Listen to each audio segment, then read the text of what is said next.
If you've got questions about home staging, then you've come to the right place, because that's what we're talking about today.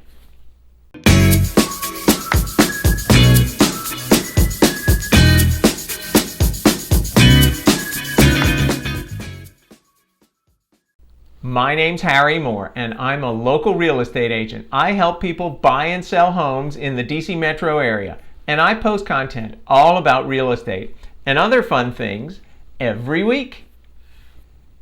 This week, I'm sharing part of a recent interview that I had with Laura Zuckerman of Wowed Staging. Laura's an award-winning stager who I've worked with for a long time. I'm sure you'll find some great information. And if you've got more questions, just put them in the remarks and we'll get right back to you.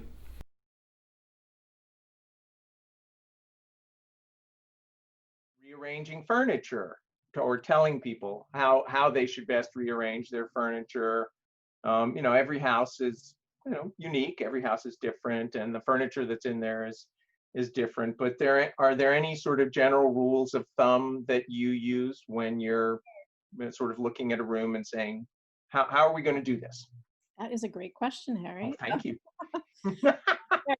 It is hard to generalize because you can go from a huge home to a small condo. You can go from someone who has very minimal furnishings to somebody who's spent 20 years in a home and has acquired stuff. But yes, in general, I really focus on scale and function.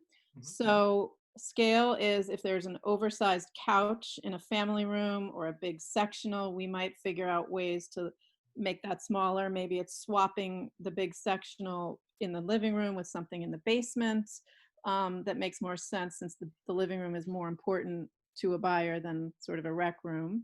Unless the buyer's a man and he has a big TV. Right, that's true. It is always TV for the man. So there's that. Let's say we have a bedroom. You want to stick to the basics for function. So bed, side tables and lamps, and dresser. Most of us, or many of us, we might have two dressers. We might have a corner chair to put our shoes on. We might have a bench at the end of the bed for extra storage. It's those kinds of things that you can get rid of because that makes the property feel larger.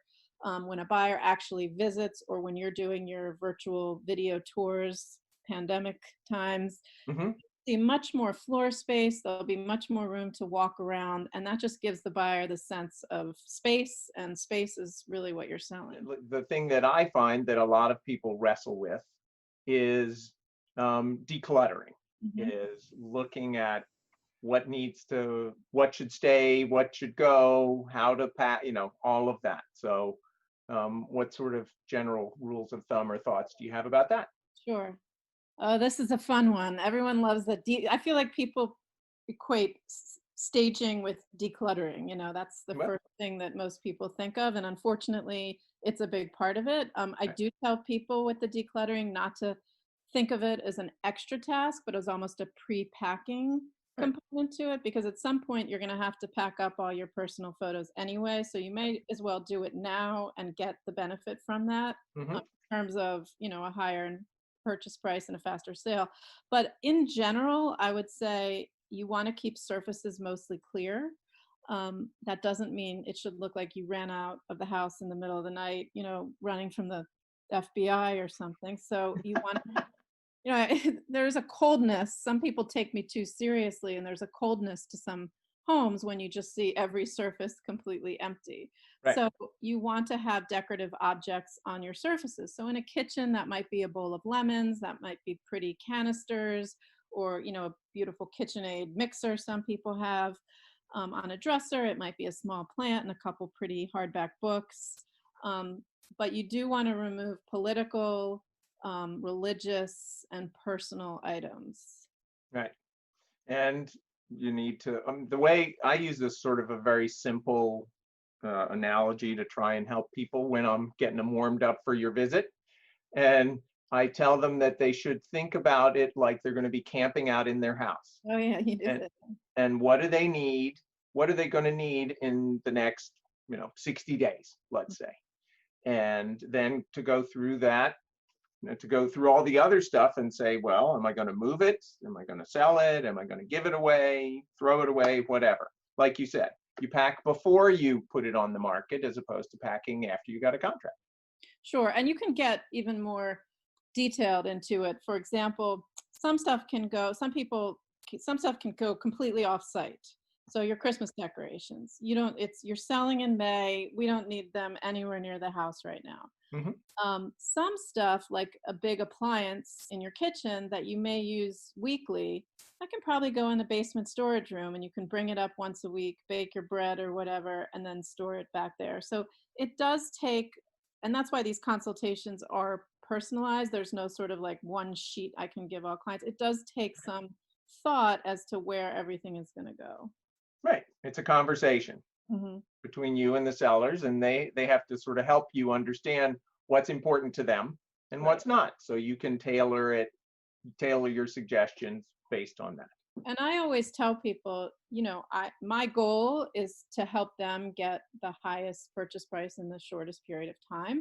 But if I ask them to move something or suggest that something would be better gone, and they say, I have a bad back, this is the only chair that works, we will work around that. My job isn't to come in and say it must be like this or nothing. Right.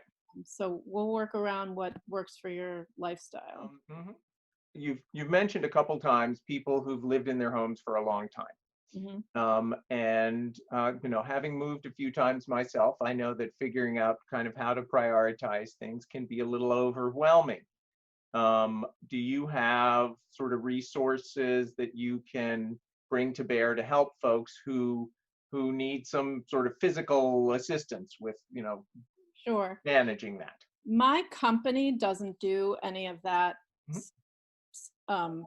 organizing or packing, Right. but I can work with sellers to figure out the best way. We've had a lot of people do have a painter in the house during this period of time, and it's amazing that they can move certain pieces Sure. to the basement, to the garage. They can take, if they have a truck, they can take things to a relative's house if you're storing it there. So there's Mhm. a lot of options in that regard, because I think it's hard for sellers to do. It's hard for a lot of sellers to do both the mental component of this, the emotional component of this, and then also add on some of the physical Right. aspects.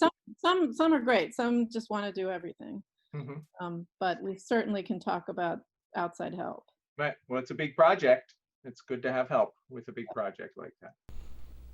So there you go. Some great tips from a pro. If you'd like to see more videos about how to prepare your home for marketing, click here to see my home sellers playlist. If you'd like to subscribe to my channel so you can get updates pronto when new videos are released, then click there.